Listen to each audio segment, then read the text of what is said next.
Let's talk about the Medela Freestyle Flex with the wearable pump cups. My name's Paige Choka. I'm an IBCLC lactation consultant, breastfeeding mom of 3, and just a general pump nerd. So there's definitely a lot to be said about this pump. In general, was just impressed with this pump. So this pump gets up to 245 millimeters mercury. That is vacuum pressure. So in terms of suction, that's pretty decent. You have a wide range. So for moms who like softer suction, lower suction, and moms who want higher suction, there's definitely some options. There's a broad range, which makes it pretty versatile. I will say if you're a mom who likes lots of suction, this probably is not the absolute best choice for you. But moms with anywhere below absolutely the highest suction preference, this could be a good pick. So in general, this is portable, hands-free. I like this little lanyard. You put it on your wrist. You could also loop it to your belt if you wear belts. It's a security feature, which I like, so if you're pumping on the go, that is nice. The wearable cups also make that an option to pump on the go.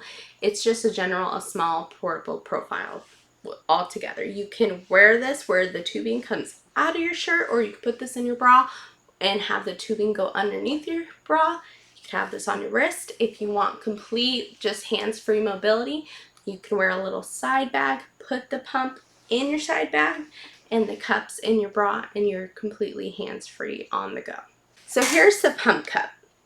It is not the absolute smallest size, but it's pretty reasonable. Inside your bra, it would be very difficult to tell that you even have anything in. So I like this because it's only 3 pieces. Not many pump cups can say they only have 3 pieces. So you have the container, you have the flange piece, and then on the back, this is the valve. It is all one piece.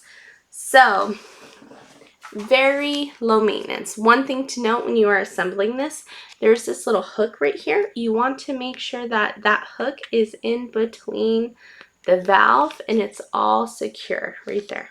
Then this backflow protector part is also completely pressed and sealed. Now ready to be reconnected.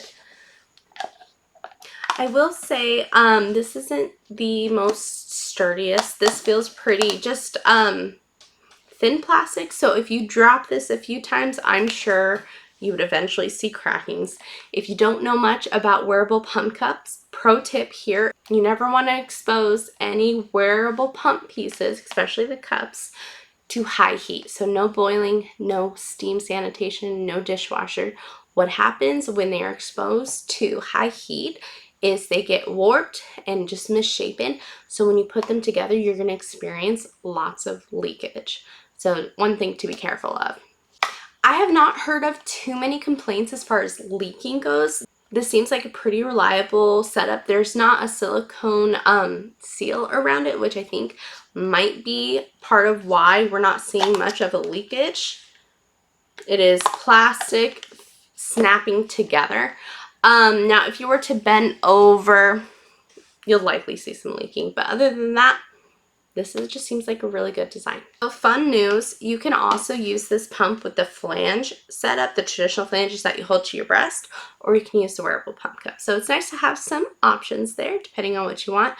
We have not noticed much of a decrease when using the wearable pump cups as compared to the traditional Medela flanges. So also great news on the performance. So on the flanges of these pump cups, they come with a size 24 millimeter flange and a 21. If you don't know much about flanges, about 90% of moms need something smaller than a 24. And also the 21, it's pretty rare too. I don't see them too often. The most common size is those 13s and the 15s that I see actually. But you can't get this piece in a 13. So how do we make it work where it is supportive of your individual nipple size? You'd have to get something like this. This is a flange insert. It goes into any 24 millimeter flange. The caveat is it has to go inside a 24 millimeter. So this one is a 17. So just putting it right inside. Now that 24 millimeter flange is a 17. You just want to make sure that this is the short version, not the long one. May Mom is a great pick. Now the adapter here for the tubing is very unique. So this little piece makes it so it's not compatible with like other pump brand pieces. So you absolutely do need this Medela tubing to make this work with your pump. One last thing on the tubing. Let's say you want to single pump. So you would take one of the connector pieces out of the wearable pump cups. And if you wanted to just single pump like this, you wouldn't just go ahead and pump like this. You're losing suction with this other side not being blocked. So you want to take that connector piece and put it into the middle of this T-style tubing to block it off. Now you're going to have full suction on one side if that's what you want to do. Now let's talk about the functions on the pump. Let's go through the settings. So you want to turn on with the power button on the side here. And it is an LED screen. To start it, you're going to want to press the play button. So this does sound pretty loud without the tubing. Let me just show you what it sounds like with the tubing. So it's definitely not as loud without the tubing, but it's definitely an audible one. So if you need something that is absolutely silent, probably not the pick for you. So just going through what these signs and symbols mean. So the plus and minus, that is going to control your suction. So how strong it is suctioning. It does get up to 245 millimeters mercury, which is a decent pick for the average mom. Then this button with the arrow and the milk drops right above the plus sign right here. This is going to toggle you between the modes. So the first mode that it's currently on, you can tell with this little outline of a milk drop on the right side, you're in stimulation mode. Stimulation mode is mimicking the suction pattern of a baby at the breast at the start of a feed, where they have short, fast, fluttering sucks. So they do suck, suck, suck. This is triggering your let down. Now, if you were to press this button right here with the arrow and the milk droplets, now it's switched to the other side where it's a completely filled in milk droplet. This is your expression mode. It's going to be longer, stronger pulls of suction, mimicking a baby's suction pattern during a letdown when they are suck, suck. They're having stronger suction to remove more milk, but also making space to swallow the larger amounts of milk. On the expression mode, we can see it gets up to level 9. And then when it says L and then it goes to a number, that's telling you the time you pump. So it is on level 9, but it's telling us we've been pumping for 3 minutes. It has 9 levels of suction in both stimulation and expression mode. So it gives you some options as far as the level of suction you like. And don't forget your battery status up top above your pump time screen. So one thing I particularly really like about this pump is the cycle speed. So this is a fast little pump. This is on the fast mode, the stimulation mode.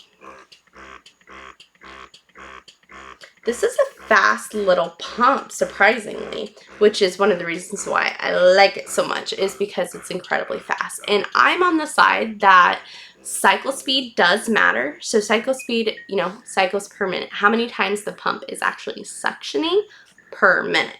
So I like the faster pumps. This is probably one of the more portable, smaller, but faster pumps. So because of that, I'm a fan.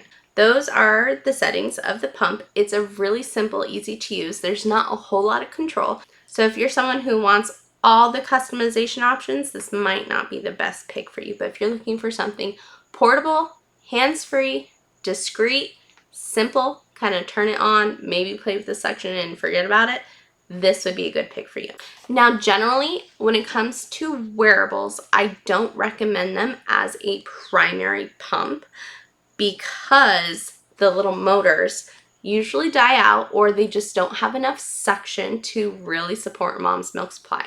When a mom is only going to have one single pump, that pump needs to be strong enough to establish her milk supply, maintain it, and increase it. Wearables don't generally do all that. But this is kind of a bridge between wearable and then the big reliable pumps that you have to hold the flanges. So you have this external hub, which generally makes it a little bit more reliable than the average wearable pump. I would be fine with a mom using this as your primary pump as long as you don't have any risk factors that we think maybe you might have issues with low milk supply because of XYZ reason, and you're not intending to exclusively pump. If you end up in an exclusively pumping situation, this is probably not going to be the most reliable setup for you. But if you're looking for hands-free, simple, strong, reliable pump, this could be a good pick for you. I hope all this information helps you decide if this pump is the right pick for you specifically. If you have any questions about your pump choice or general breastfeeding questions, you can always reach out to me for support anytime.